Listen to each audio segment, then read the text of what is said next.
شام کے 5 بجے ہیں۔ السلام علیکم، یہ ریڈیو پاکستان ہے۔ عشرت ثاقب سے خبریں سنیے۔ وزیر اعظم نے ملک سے دہشت گردی کو جڑ سے اکھاڑ پھینکنے کے لیے حکومت کے غیر متزلزل عزم کا اعادہ کیا ہے۔ سیکورٹی فورسز نے آج وادی تیرا میں 25 خوارج کو ان کے سرغنہ سمیت ہلاک کر دیا ہے۔ وزیر داخلہ نے کہا ہے کہ صوبے میں قیام امن کے لیے وفاق بلوچستان حکومت سے بھرپور تعاون کرے گا۔ پیرالمپک گیمز 2024 کل سے پیرس میں شروع ہوں گے۔ خبریں اب تفصیل کے ساتھ۔ وزیر اعظم محمد شہباز شریف نے ملک سے دہشت گردی کے مکمل خاتمے کے لیے اپنی حکومت اور پاکستان کی مسلح افواج کے غیر متزلزل عزم کا اعادہ کیا ہے۔ انہوں نے آج اسلام آباد میں وفاقی کابینہ کے اجلاس کی صدارت کرتے ہوئے بلوچستان اور ملک کے دیگر علاقوں میں دہشت گردی کے واقعات کی شدید مذمت کی، جس کے نتیجے میں سیکورٹی فورسز کے اہلکار اور معصوم پاکستانی شہید ہوئے۔ وزیر اعظم نے کہا کہ دہشت گردی کے خلاف جنگ میں عوام اور پاکستان کی مسلح افواج کی قربانیاں رائیگاں نہیں جائیں گی۔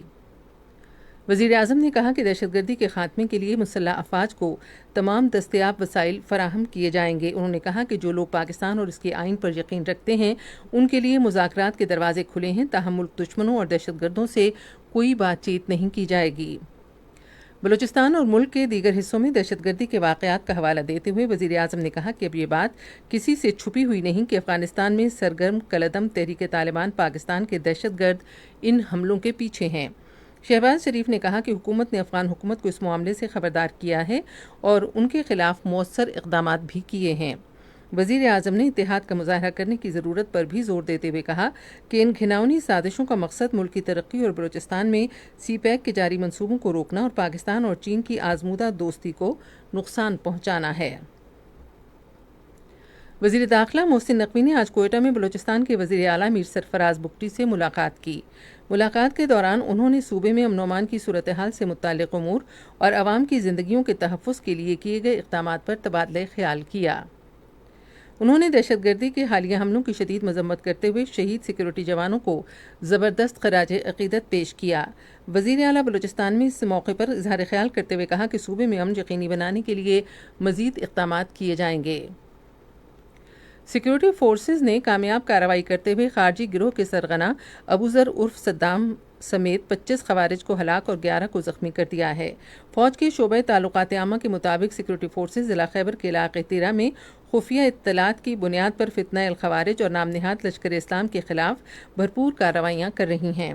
ٹھوس خفیہ اطلاعات کی بنیاد پر ان کارروائیوں کے نتیجے میں فتنہ الخوارج اور ان سے منسلک افراد کو شدید نقصان پہنچایا گیا ہے۔ تاہم اس ماہ کی 20 تاریخ سے کی جانے والی ان کارروائیوں میں 4 بہادر جوانوں نے دلیری سے لڑتے ہوئے جانوں کا نذرانہ پیش کیا اور شہادت کے رتبے پر فائز ہوئے۔ ان کارروائیوں میں فتنہ الخوارج کو پہنچنے والا نقصان سیکورٹی فورسز کے ملک سے دہشت گردی کے ناسور کے خاتمے کے عزم کا ثبوت ہے۔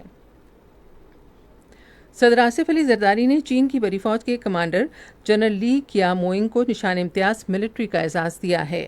انہوں نے جنرل لی کیا موئنگ کو یہ ایوارڈ آج اسلام آباد میں تقسیم اعزازات کی ایک خصوصی تقریب میں دیا۔ وزیر توانائی اویس لغاری نے بجلی کے نرخوں میں مسلسل اضافے کے تاثر کی تردید کی ہے۔ آج ایک ٹیلی ویژن پیغام میں انہوں نے واضح کیا کہ نیپرا ہر 3 ماہ کے بعد نرخوں کا تعین اور ہر ماہ ایندھن کی قیمت کا تعین کرتا ہے۔ خیبر پختونخوا کے گورنر فیصل کریم کنڈی نے آج اسلام آباد میں بے نظیر انکم سپورٹ پروگرام کے مرکزی دفتر کا دورہ کیا۔ بے نظیر انکم سپورٹ پروگرام کی چیئرپرسن روبینہ خالد نے انہیں BISP کے مختلف پروگراموں کے بارے میں بتایا۔ فیصل کریم کنڈی نے مستحق افراد میں پروگرام کی رقوم کی تقسیم میں شفافیت یقینی بنانے پر روبینہ خالد کے کردار کو سراہا۔ پیرالمپک گیمز کا کل فرانس کے شہر پیرس میں رنگا رنگ افتتاحی تقریب کے ساتھ باضابطہ آغاز ہوگا۔ یہ گیمز 11 روز جاری رہیں گی اور آئندہ ماہ کی 8 تاریخ کو ختم ہوں گی۔ ان گیمز کا انعقاد ہر 4 سال بعد کیا جاتا ہے، جو جسمانی طور پر معذور کھلاڑیوں کا سب سے بڑا کھیلوں کا بین الاقوامی مقابلہ ہے۔ اس کے ساتھ ہی اب تک کی خبریں ختم ہوئیں۔ مزید خبروں اور تجزیوں کے لیے ہماری ویب سائٹ ہے radio.gov.pk اور آپ فیس بک کے link radio Pakistan news official پر براہ راست ویڈیو اسٹریمنگ بھی ملاحظہ کر سکتے ہیں۔